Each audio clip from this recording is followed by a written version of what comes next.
Notre deuxième invitée nous vient du Cameroun. Elle est chef d'entreprise dans l'entrepreneuriat digital. Elle va donner une conférence sur des opportunités d'affaires ce week-end. C'est Madame Agnès Fifen. Bonjour et bienvenue. Bonjour, monsieur le journaliste. Je vous ai présenté correctement? Oui, oui, oui. Très bien. Je suis très d'accord.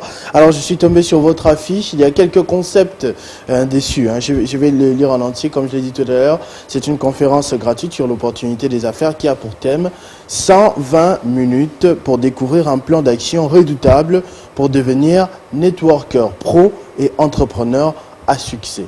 Donc, c'est par là que j'aimerais d'abord commencer. Qu'est-ce que vous entendez par networker pro et entrepreneur à succès? Nous entendons par là, en fait, on a un concept qui permet d'allier le marketing digital à beaucoup d'activités. Donc, quand je parle de networker pro, parce que nous avons constaté, le constat est fait, les gens ne comprennent pas encore le concept du digital. On confond tout et n'importe quoi. On va dire, on bosse des pages, non, moi je suis expert en digital parce que je peux vous aider à booster les pages, vos pages. Or, ce n'est pas ça le digital. Networker Pro, c'est-à-dire qu'on va vous apprendre à être 100% digital si vous voulez. Oui. Donc, un professionnel en digital. Et avec, vous savez, nous sommes au 21e siècle et nous sommes à l'ère du numérique. Donc, le digital, ça passe partout. Avec le digital, on peut faire toute activité de par le monde, sans toutefois bouger de chez soi. En étant networker pro, vous pouvez déboucher à un entrepreneuriat qui réussit, d'où entrepreneur à succès. Entrepreneur à succès, oui. Pour vous, c'est quoi un entrepreneur à succès pour vous? Bon, c'est un entrepreneur qui déjà, avec le digital, a des facilités de plus toucher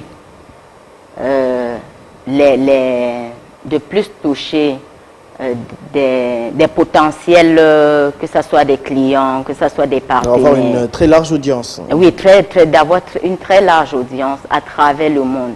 Parce qu'avec le digital, il n'y a pas de limite, de frontières. On touche tout le monde à la fraction de seconde. On peut être en train de toucher les gens aux États-Unis. En même temps, on touche les gens au Cameroun à la même seconde. Racontez-nous votre histoire personnelle à vous. Parce que si vous êtes arrivé au point de donner des conférences, de servir d'exemple, c'est que vous-même, vous avez suivi un cursus qui a fait de vous un entrepreneur à succès. Aujourd'hui, on vous présente comme leader dans le secteur. Parlez-nous d'où vous avez commencé pour arriver à où vous êtes aujourd'hui. Merci pour la question. Je suis partie du salariat parce que à la base, moi j'ai fait 20 ans de salariat et j'ai lu beaucoup de livres, parmi lesquels il y a un qui m'a beaucoup marqué, le livre à succès de Robert Kiyosaki, oui, le cadran du cash flow. Alors quand Robert Kiyosaki, dans son livre, m'a parlé, j'ai compris, quel que soit le nombre d'années que je ferai comme salariat, je ne serai jamais à l'abri du besoin. Bon, je ne serai jamais à l'abri du besoin. J'ai commencé par le salariat. J'ai fait 20 ans de salariat. Après les 20 ans, moi je dis, il faut que je devienne... parce que en fait, Robert Kiyosaki a divisé le monde actif en 4 catégories. Il a dit...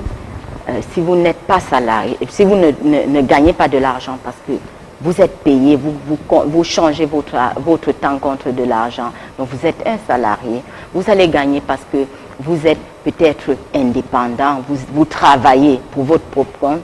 Alors après 20 ans de salariat, j'ai dit, il fallait que je migre vers le cadran T, c'est-à-dire que je travaille pour mon propre compte.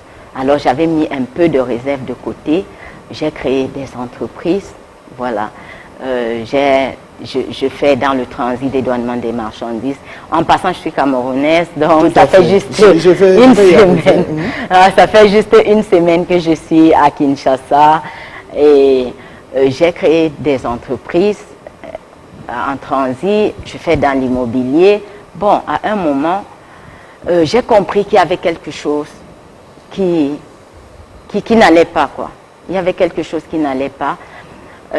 Pourquoi? Parce que quand le corona est arrivé, j'ai eu beaucoup de difficultés à m'en sortir. C'est vrai que j'ai des entreprises, je dois payer les salaires, je dois supporter les charges de loyer, je dois supporter les charges parce que l'employé ne va pas comprendre que ça ne marche pas. Parce que de l'autre côté, on n'embarquait pratiquement plus des marchandises, donc je n'avais plus, mes clients n'importaient plus régulièrement. Et puis, je me suis retrouvée en difficulté. Et je me suis dit, bon, il fallait se réinventer. Parce que quand ça ne marche pas, ou bien quand ça ne marche plus comme avant, il faut trouver quelque chose qui peut vous permettre d'avancer. Parce que dans tous les cas, il faut avancer, il faut aller vers de l'avant. Rebondir, même en temps de crise, trouver oui, même une en temps de opportunité. crise. Et là, j'ai trouvé que le digital, en notre temps, nous sommes à l'ère du numérique. C'était la meilleure façon. Parce qu'on peut gagner de l'argent en étant chez soi, sans toutefois quitter le confort. Donc c'est à partir du coronavirus que vous avez migré dans l'entrepreneuriat digital. Oui, que j'ai migré dans l'entrepreneuriat digital. Donc, et comme je suis quelqu'un qui aime apprendre, puisque avant ça, j'avais déjà quand même des notions, je me formais parce que moi-même je savais que là, nous sommes à l'ère du numérique. Si vous ne devenez pas, vous ne vous adaptez pas, ça sera très très difficile. Donc c'est en ce moment que j'ai migré. C'est vrai que mes entreprises sont toujours là, mais je travaille maintenant d'une autre façon. Ça c'est très bien. Et vous parlez de cet épisode Kinshasa. Vous êtes camerounaise. Je sous-entends que vos 20 années de salariat, vous les avez passées là-bas au Cameroun. Vous avez commencé votre entreprise de frais d'édouanement au Cameroun. Oui. Et là, maintenant, qu'est-ce qui suscite ce soudain intérêt pour Kinshasa? Vous venez même donner une conférence ici pour expliquer votre situation. Ce qui suscite mon intérêt pour Kinshasa, c'est parce que... comme je disais tantôt, nous sommes à l'ère du numérique. Ça veut dire, quand on est au Cameroun, on connaît des gens un peu partout dans le monde entier, surtout quand on est digital. Alors moi, j'ai compris que la jeunesse congolaise ou bien quinoise pour le moment avait besoin d'avoir l'information. Le Congo, il est quand même grand et le taux de pénétration Internet, il est assez minime. Hein, ah oui, non, ça c'est vrai. Ah oui, c'est assez limité. C'est-à-dire, à partir du Cameroun, on a commencé à donner, on a mis sur pied un concept qui a très bien marché. On est allé au Congo, au Togo, au Bénin, on a fait la Côte d'Ivoire, on a fait le Cameroun. Bon, maintenant, il était temps qu'on vienne informer les jeunes de Kinshasa pour le moment. C'est vrai que Kinshasa, on commence par Kinshasa. Après, il faut qu'on pense à ceux qui sont un peu dans les localités un peu éloignées de Kinshasa. Vous citez beaucoup de pays. Vous avez cité beaucoup de pays, le Togo, le Bénin, mais est-ce que vous êtes sûr que les réalités sont les mêmes dans chacun de ces pays? Tout comme on a cité le cas d'Internet ici, je ne pense pas que l'Internet du Congo, le taux de pénétration est les mêmes qu'au Togo, qu'au Bénin, qu'au Cameroun. Donc à chaque pays sa réalité. Et comment vous faites pour vous adapter à ces différentes réalités? Vous ne prêchez pas le même discours partout? Non, pas du tout. C'est vrai que ce n'est pas le même discours partout, mais je peux aussi dire que Internet est universel. Internet est international.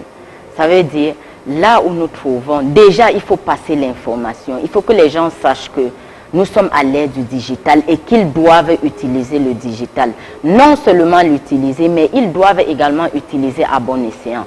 Parce que le constat, c'est que beaucoup utilisent, mais le font mal. À longueur de journée, on est scotché sur son téléphone portable. Qu'est-ce qu'on y fait? On est dans des groupes Facebook, WhatsApp, à longueur de journée, mais on se plaint d'être au chômage. On se plaint de ne pas avoir de revenus. Mais on arrive quand même à trouver de quoi mettre des mégas, des gigas, mais pour surfer inutilement, pour ne pas se faire de l'argent, alors que de nos jours, rien qu'avec votre téléphone portable, rien que le temps que vous avez l'habitude de passer sur Internet, en principe, vous deviez le passer et vous deviez utiliser ce temps pour vous faire de l'argent. Donc, c'est déjà cette information que nous tenons à passer à la jeunesse. C'est vrai que allez-y. C'est vrai que ce n'est pas seulement la jeunesse, parce que, une parenthèse, notre président, lui, il avait dit, la jeunesse est de 0 à 77 ans. Donc, quand je parle de jeunesse... Le président Biya? Oui. Il nous l'avait dit. La jeunesse est de 0 à 77 ans. Ok. Mais citez-nous un petit exemple, comme vous le dites là tout à l'heure, avoir son téléphone et se faire de l'argent. Comment c'est possible alors qu'on pense qu'avoir un téléphone, ça nous fait beaucoup plus dépenser de l'argent d'ailleurs. On voit des articles, on a envie d'acheter, on doit mettre des mégas. Parfois, il n'y a pas de courant, il faut payer le courant pour recharger son téléphone, ceci, cela. Est-ce que ce n'est pas plus un élément de dépense qu'un élément qui vous fait gagner de l'argent, un téléphone? Ça, c'est la réalité actuelle. Pourquoi? Parce qu'on l'utilise mal. Est-ce que c'est normal que vous vous retrouvez sur les réseaux sociaux à mettre des gigas à longueur de journée? Vous êtes en train de travailler. Parce que moi, j'appelle ça travailler. Mais vous êtes payé? Non. Or, certains, avec la même connexion, avec les mêmes mégas que vous rechargez tous les jours, certains sont là pour vous chercher. C'est-à-dire vous qui êtes là. C'est pour ça que vous dites, vous voyez un article que vous avez envie d'acheter. Pourquoi? Parce que la personne qui vend l'article a utilisé son Internet à bon escient. Il a utilisé pour vous chercher sa clientèle. Et vous êtes arrivé au bon moment et vous aviez besoin de cet article, ou bien vous n'en aviez même pas besoin, mais juste le fait que vous ayez vu, ça vous donne envie d'acheter. Et là, il est en train de se faire de l'argent. Mais vous, qu'est-ce que vous vendez? Qu'est-ce que vous faites? Comment est-ce que vous l'utilisez? C'est une très bonne chose. J'ai vu que pour la conférence, vous ne serez pas seul. Il y a d'autres leaders à côté de vous, notamment Madame Marthe de la RDC et Madame Véronique aussi de la RDC. Oui, justement. Ce sont des partenaires qui sont ici sur place en RDC parce que pour se déplacer, il faut au moins avoir une base. Alors, c'est elles qui m'ont dit, maman, il faut venir. Nous, on a besoin, les jeunes ont besoin d'être informés, qu'il y a un outil révolutionnaire qui va les sortir de la situation dans laquelle ils se trouvent maintenant. Bon, malheureusement, elles n'ont pas pu être là avec moi de par leurs obligations professionnelles. Elles n'ont vraiment pas pu être là avec moi. Bon, mais ce n'est que partie remise, on reviendra et elles seront là pour témoigner de la puissance du digital parce que à la base, moi, c'est la première fois que je viens à Kinshasa. Je ne les connaissais pas, mais on est déjà une famille et on fait déjà cette activité ensemble. Alors, l'on devra s'attendre à quoi? Je vois que l'entrée est libre, elle est gratuite. Je ne vais pas vous demander, vous, ce que vous allez gagner en faisant tout cela.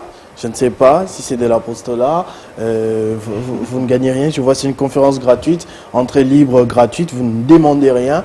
Mais on devra s'attendre à quoi pour ce déplacement? Je vois que ce sera au centre culturel du collège Boboto, dans la Gombe, c'est-à-dire à quelques mètres d'ici.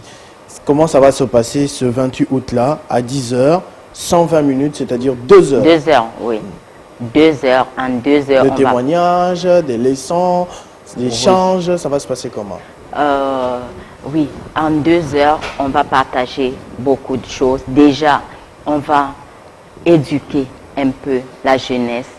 On va leur présenter cet outil révolutionnaire que nous apportons, qui va les aider à faire d'autres business, qui peut les aider à faire beaucoup de choses. Déjà, qui va leur permettre de comprendre, on va leur permettre de comprendre que, en principe, ils ne devraient plus mettre charger des mégas pour les gaspiller à ne rien faire de bon sur Internet. L'entrée est totalement libre. C'est-à-dire, sentez-vous libre de venir suivre la conférence. Sentez-vous libre de venir vous former parce que vous n'allez pas sortir de là comme vous êtes venu. Merci beaucoup, Madame Agnès Sifen, chef d'entreprise, entrepreneur dans le digital. Vous venez du Cameroun, c'est bien. Oui. Vous allez rester, vous allez s'installer à Kinshasa? Vous aimez bien Kinshasa? J'aime bien Kinshasa. Vous avez beaucoup plus aimé à Kinshasa.